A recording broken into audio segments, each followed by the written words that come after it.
That'll be fucking huge. Thank you for the $5, Anthony Rivera Medina. I think Charles would KO Volk. He seemed hurt by so many shots Islam landed. Nah. It's different with Charles because the takedown ability is just not there. I think Volk, I'll say this. You say Volk seemed hurt by so many of the shots that Makhachev landed. I say the left hand that Volk landed on Makhachev that staggered him back into the cage in the first round probably drops Oliveira. If I'm honest with you, it probably does. Volk's got heat in his hands at 155.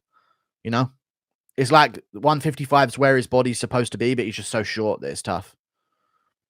Volk beats Charles, Gaethje, and Dustin. I don't know. Oliveira's a tough one because we don't know what Oliveira is going to be. Oliveira had momentum. He was on a massive win streak when he was going into those fights that he had. So he had this like invincible feeling, but now that he's been smushed, does he get dropped against Dariush and win? Like, how many times of Oliveira getting dropped is going to be the time where he can't keep getting dropped like that? You know what I mean? Thank you for the $5, Anthony Rivera Medina. Volk's chin is kind of bad, though. Not going to lie. I think other lightweights KO him, to be honest. No, I don't think you can say that, man. The shots he took and still kept coming, you can't say his chin's bad. When other lightweights get dropped and wobbled, then finished. You can't say his chin's bad. Like, he doesn't have a granite chin that just is Vettori-like. I get that, but you can't say it's bad. He's getting hit by a big dude. Knee to the face when he comes into the clinch and he's like, yeah. You know what I mean? He's got a God tier chin. Not God tier chin, like an A tier chin. Got to think about the people that he's fighting. You know what I mean? The only time we've seen him really dropped is flush overhand from Chad Mendes, and he got right back up and right back to work.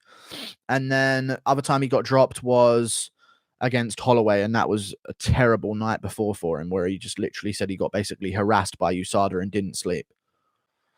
I think Poirier versus Volk would be an interesting fight. I think so as well. I just think Volk, knowing that it'd be a stand-up fight, would beat him up. You could see so much hesitation in everything Volk did. I think Volk, no joke, I'm not even joking here. I think Volk feinted an uppercut 100 times in the fight. 100 times. I'm not even joking. I think he feinted an uppercut 100 times on Makhachev. Just like he was so conscious of not making Makhachev shoot takedowns on him. You know? Thank you for the $2, BG. Adjusted for the weight class, Volk is the best pound for pound. Let's see Islam move upper class. Volk went upper class and proved it. Yeah. Thank you for the $10, dude. Makhachev was so much bigger than him, dude. That was literally looked like a welterweight versus a featherweight out there. And Volk still put on the performance that he did. Crazy. Thank you for the $5, Javier from the Triple G Network. This just shows that Colby would have come on top against Islam. Yeah. I don't know if it does. But you know what I came away thinking? I'm sorry to say this.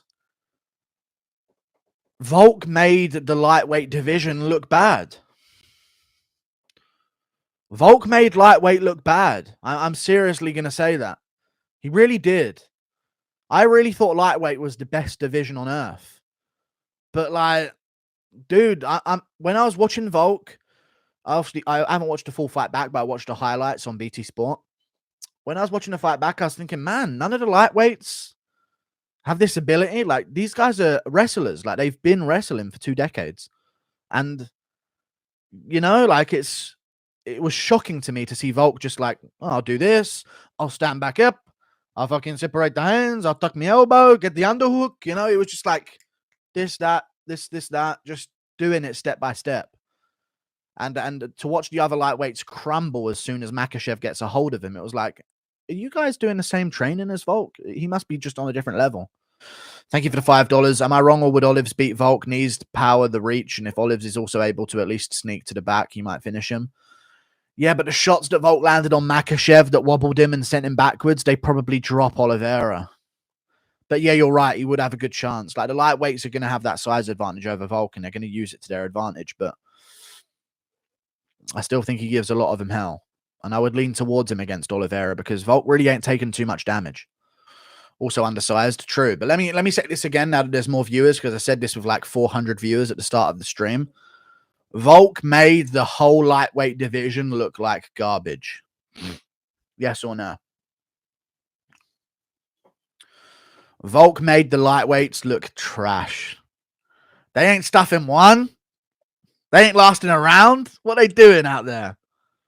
Volk out here with like standing back up, surviving, getting into the next round, the next round, the next round, the next round, laughing, talking to his corner as he's stuffing takedowns. Round 5, drops him, beats the fuck out of him. All these other lightweights ain't stuffing one. Dan Hooker taken down, subbed immediately. Bobby Green taken down, subbed, smashed up. Come on, man. What they doing? Thank you for $5 Australian, Patrick Hall. Hey, Guru, just heard about the pod with Jesse on fire. All I got to say is we got him, boys. Don't give it a 5. We can get him. I didn't try and bamboozle him. I just had second thoughts.